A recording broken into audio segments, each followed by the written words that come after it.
Assalamu alaikum. Welcome to Skills Booster. In the previous class, we have discussed the diseases, viral diseases. In this video, we will also discuss viral diseases, but we will discuss acquired immunodeficiency syndrome, which is caused by HIV virus. So the AIDS was reported by some physician in early 1980s.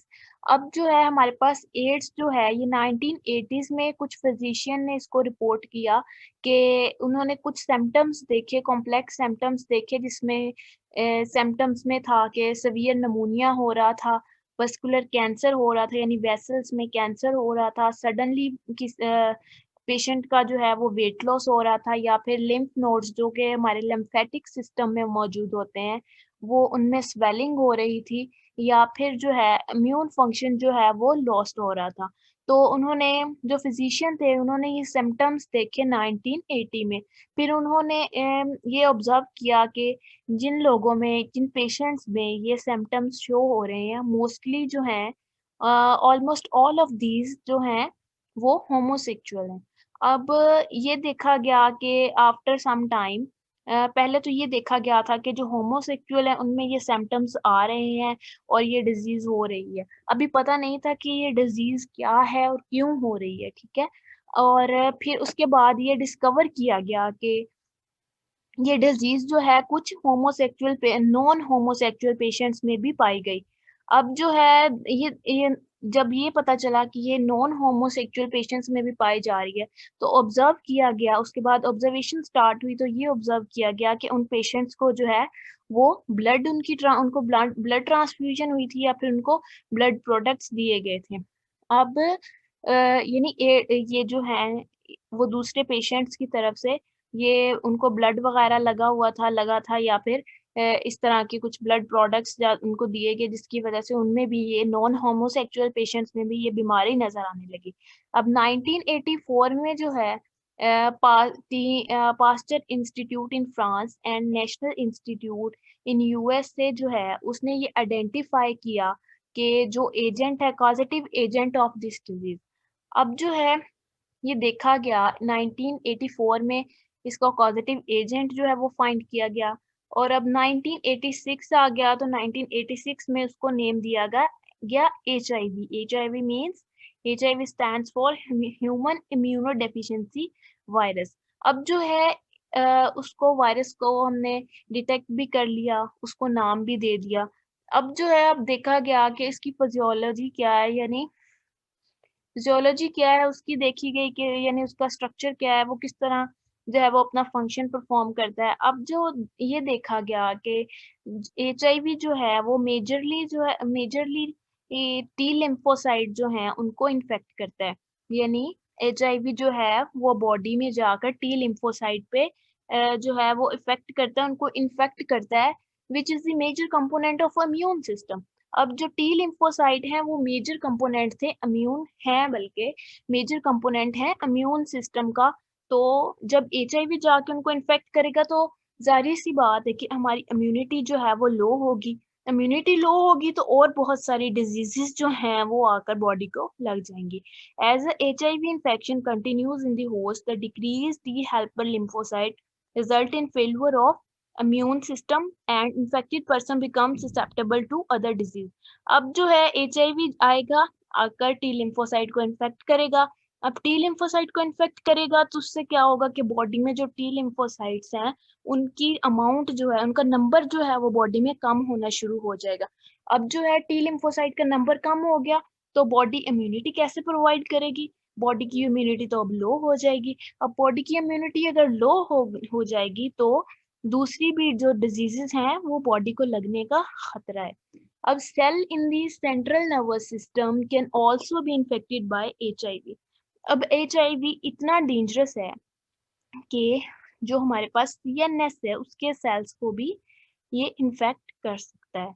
Recent studies on HIV reveals that virus infect and multiplies in monkey but does not cause disease in them, which means that HIV is a host specific। अब ये देखा गया कि ये HIV virus जो है ये monkeys में जो है, मंकीज में जो है मल्टीप्लाई होता है, लेकिन मंकीज़ को ये इन्फेक्ट नहीं करता, उसमें ये डिज़ीज़ कॉज़ नहीं करता। और ये डिज़ीज़ किसमें कॉज़ करता है? ये आकर ह्यूमन्स में डिज़ीज़ कॉज़ करता है। It means that it is a host specific, इसको अपना काम करने के लिए यानी किसी इन्फेक्ट करने के लिए एक स्पेसिफिक होस्ट चाहिए होता है। ये है एचआईवी का स्ट्रक्चर। ये है सबसे पहले, ये है हमारे पास आरएनए जीनोम। और ये हमारे पास ये जो है इसको हम रिवर्स ट्रांसक्रिप्टेज बोलेंगे, यानी ट्रांसक्रिप्टेज का ये एक एंजाइम है जो कि एंजाइम ट्रांसक्रिप्टेज का ऑपोजिट फंक्शन परफॉर्म करेगा। ठीक है।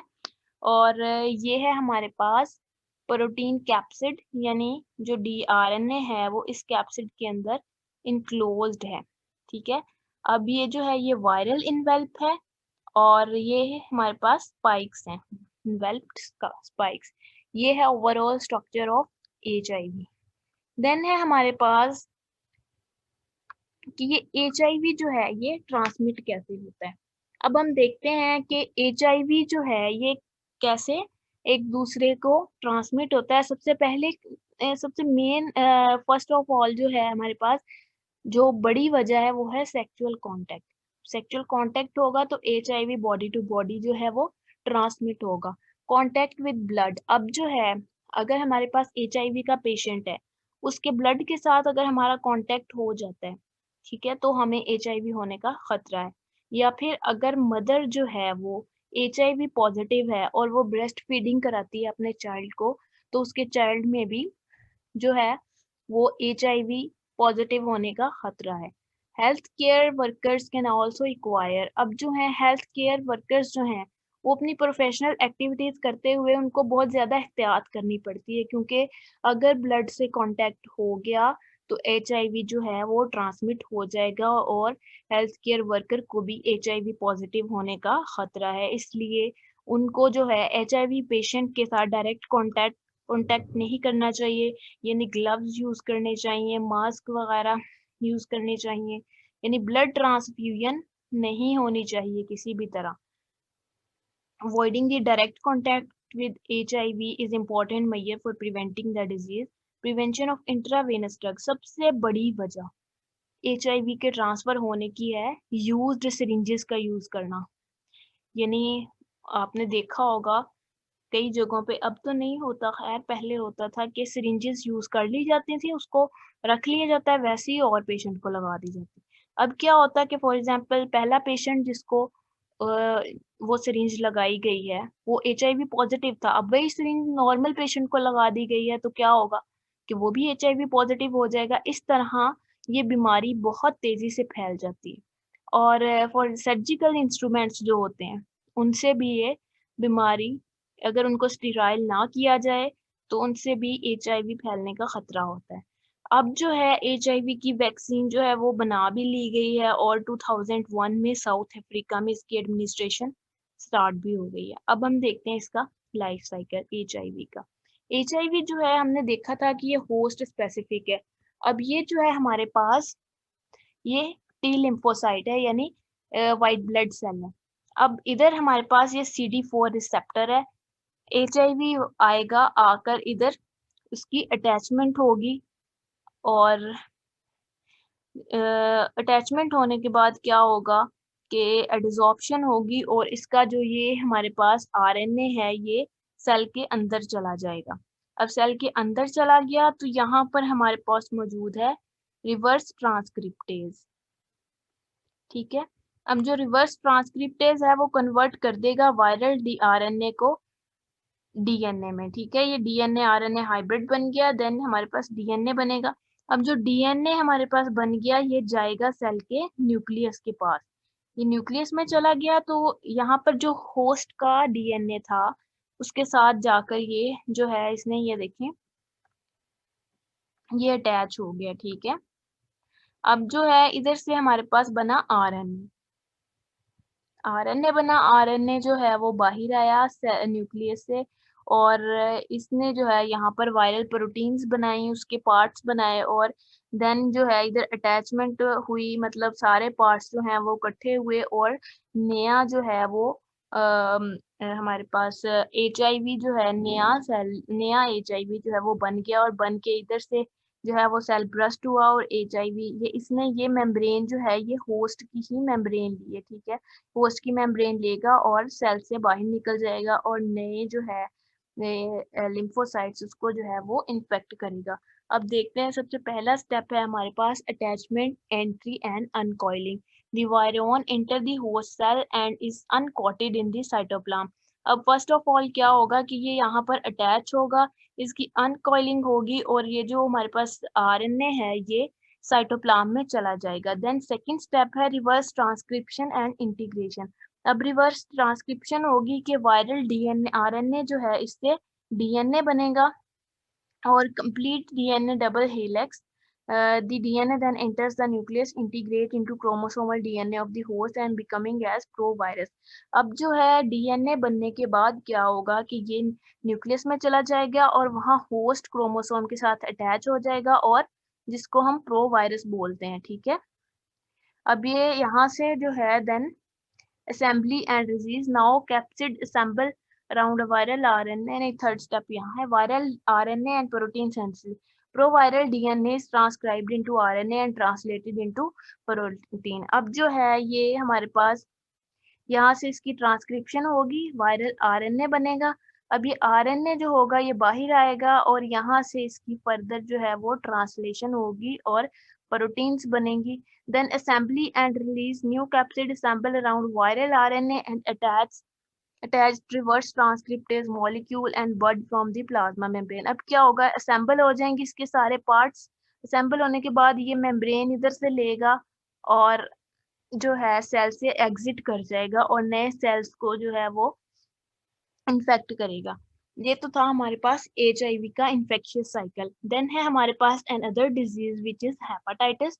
Hepatitis is an inflammation of liver. Hepatitis जो है ये लिवर की, जिसको हम स्वेलिंग बोलते हैं, सूजन बोलते हैं, उसको हम हेपेटाइटिस बोलते हैं। ये डिजीज ये भी एक वायरल डिजीज है जो कि टॉक्सिक एजेंट या फिर ड्रग्स की वजह से होती है, वायरल इन्फेक्शन की वजह से होती है। इसमें क्या होता है कि जॉन्डिस हो जाता है जिसको यरकान बोलते हैं, एब्डोमिनल पेन होता है, लिवर को ये जो है हेपेटाइटिस वायरस जो है ये लिवर को इन्फेक्ट करता है जिसकी वजह से लिवर जो है वो इनलार्ज हो जाता है, फटीग हो जाती है बॉडी में या फिर फीवर भी हो जाता है। और सीवियर केसेस में क्या होता है कि लिवर कैंसर भी हो जाता है। इसकी डिफरेंट टाइप्स हैं जिसमें हेपेटाइटिस आ जाता है, हमारे पास ए आ जाता है, हेपेटाइटिस ए आ जाता है, बी आ जाता है, सी आ जाता है, डी, ई, एफ एंड जी। इसकी 6 ऑलमोस्ट टाइप हैं।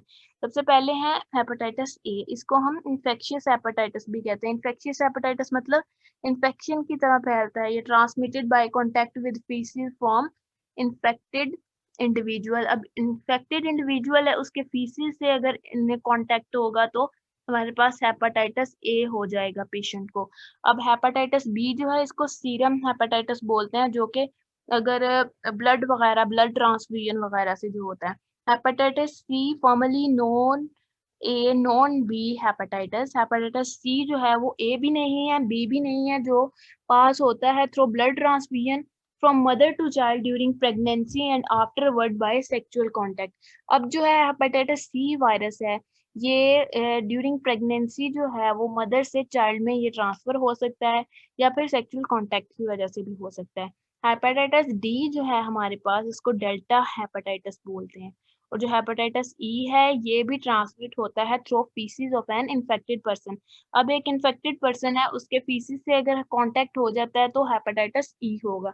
एफ एंड जी जो है वो अभी अनआइडेंटिफाइड है, उसके कॉजेज जो हैं। Viruses of hepatitis A, B and C are better known. HAV जो वायरस है उसको RNA वायरस बोलते हैं और वो नॉन इन्वेल्प है, यानी उसके ऊपर कोई इन्वेल्प नहीं होती, वो नेक्ड जो है RNA वायरस है। While the which causes mild short term less virulent disease. अब जो है HIV जो है वो इतना खतरनाक नहीं है, वो शॉर्ट टर्म जो है और लेस विरुलेंट डिजीज कॉज करता है, फिर ठीक हो जाता है अगर प्रॉपर ट्रीटमेंट करवाया जाए।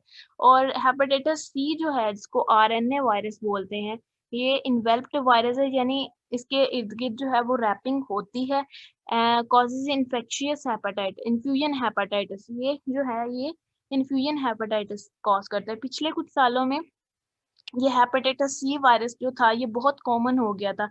ये किस तरह फैलता है? गंदा पानी पीने से फैलता है, या फिर जो है सिरिंजेस जो होती हैं हमारे पास, जिसको स्टेराइल ना किया गया हो, उसके इस्तेमाल से, non sterile surgical instruments use करने से, और ये जो है ये लेस सीवियर होता है as compare to hepatitis A and B. But hepatitis C की वजह से क्या होता है कि क्रोनिक लिवर डिजीजेज हो जाती हैं, लिवर का साइज बड़ा हो जाता है, या फिर लिवर कैंसर भी हो सकता है। Most recent work of Albert Coworker in 2001 reveals that pig could be the source of infection of hepatitis E। अब जो है पिग्स जो हैं, हमारे यहाँ तो जो पिग्स होते हैं वो नहीं खाए जाते, लेकिन जो है हमारे पास यूरोपियन कंट्रीज हैं, उनमें पिग्स जो हैं वो एज़ अ फूड लिए जाते हैं, तो उसमें जो है पिग्स में जो है ये इन्फेक्शन होता है हेपेटाइटिस ई का, जिसकी वजह से जो है ये ह्यूमन बॉडी में कन्वर्ट हो जाता है। अब जो है हमारे पास हेपेटाइटिस बी जो है ये सेकंड मेजर फॉर्म है, और ये जो है ये डीएनए वायरस की वजह से होती है, और ये एशिया में China, Philippines, Africa and middle east में बहुत कॉमन होती है। हेपेटाइटिस बी जो है ये बॉडी फ्लूइड के एक्सचेंज से जो है ये ट्रांसमिट होती है, जैसे कि ब्लड सीरम फॉर एग्जांपल एक पेशेंट है, उसको हेपेटाइटिस बी है, और उसने एक नॉर्मल पेशेंट को अपना ब्लड जो है वो दे दिया है। नॉर्मल पेशेंट को ब्लड की ज़रूरत थी, तो अब क्या होगा कि नॉर्मल जो पेशेंट था उसमें भी हेपेटाइटिस बी जो है उसके जो वाई एचबीवी होगा उसके बॉडी में भी पॉजिटिव हो जाएगा। या फिर ब्रेस्ट मिल्क भी इसका सोर्स है, यानी ब्रेस्ट मदर टू चाइल्ड जब फीडिंग करवाएगी तो जो है हेपेटाइटिस बी वायरस जो है ये ट्रांसमिट हो सकता है, और सलाइवा के थ्रू भी हो सकता है from mother to child during birth and after birth. अब जो है ड्यूरिंग बर्थ जो है मदर से चाइल्ड में हेपेटाइटिस बी जो है वो ट्रांसफर हो सकता है। During acute attacks of hepatitis B, fatigue. अब इससे क्या होता है कि जब हेपेटाइटिस बी हो जाए इसके सिम्पटम्स क्या हैं? इससे क्या होता है, फटीग हो जाती है बॉडी में, भूख जो है वो बिल्कुल ख़त्म हो जाती है, जॉन्डिस हो जाता है, जिसको यरकान भी बोलते हैं। Affected person can recover completely and become immune to this virus। अच्छा, अब ये इसकी अच्छी बात है कि अगर एक बार हो जाए और बंदा रिकवर तो कर जाता है, लेकिन उसके बाद क्या होता है कि बॉडी में जो है इसके खिलाफ इम्यूनिटी पैदा हो जाती है, जो कि बहुत अच्छी बात है, और दोबारा जो है ये वायरस जो है वो एक्टिव बॉडी में नहीं हो सकता। जबकि हेपेटाइटिस सी वायरस जो है इसका जो हेपेटाइटिस सी वायरस जो है ये दोबारा बॉडी में एक्टिव हो जाता है, और infected person can recover completely and become immune to this virus। People with chronic hepatitis infection are at risk of liver damage। अब जो है अगर chronic hepatitis हो गया है किसी पेशेंट को, तो उसमें रिस्क होता है, उसमें लिवर डैमेज का भी खतरा होता है। Hepatitis can be controlled by adopting hygienic measures with routine vaccination and screening of blood organ tissue of donor। अब हेपेटाइटिस जो है इसको कंट्रोल किया जा सकता है हाइजेनिक मेजर्स लेने से, या फिर अगर बंदे को किसी पेशेंट को हेपेटाइटिस हो गया तो वो रूटीनली वैक्सीनेशन करवाए, और अगर अब उसका फॉर एग्जांपल जो है टेस्ट जो है हेपेटाइटिस का वो नेगेटिव भी आ गया है, तो उसको अपने ब्लड की स्क्रीनिंग आफ्टर एवरी 6 मंथ्स करवानी चाहिए, ताकि वो चेक किया जा सके कि कहीं वायरस जो है वो दोबारा एक्टिव तो नहीं हो गया। ये केस होता है मोस्टली हेपेटाइटिस सी में कि वायरस जो है वो दोबारा एक्टिव हो जाता है। Genetically engineered vaccine is available for HBV. Vaccine is also available for HAV but not for HCV. HCV की भी वैक्सीन अब आ चुकी है, ये पुरानी बुक है शायद इसलिए इधर ऐसे लिखा हुआ है, लेकिन एचसीवी की वैक्सीन भी आ गई, अब तो टैबलेट की फॉर्म में भी आ चुकी है, पहले तो इंजेक्शन की फॉर्म में थी। ठीक है, सो ये जो है ठीक है, that's all for today. If you have any question you can comment below. Wish you best of luck, stay home, stay safe, good luck, Allah Hafiz.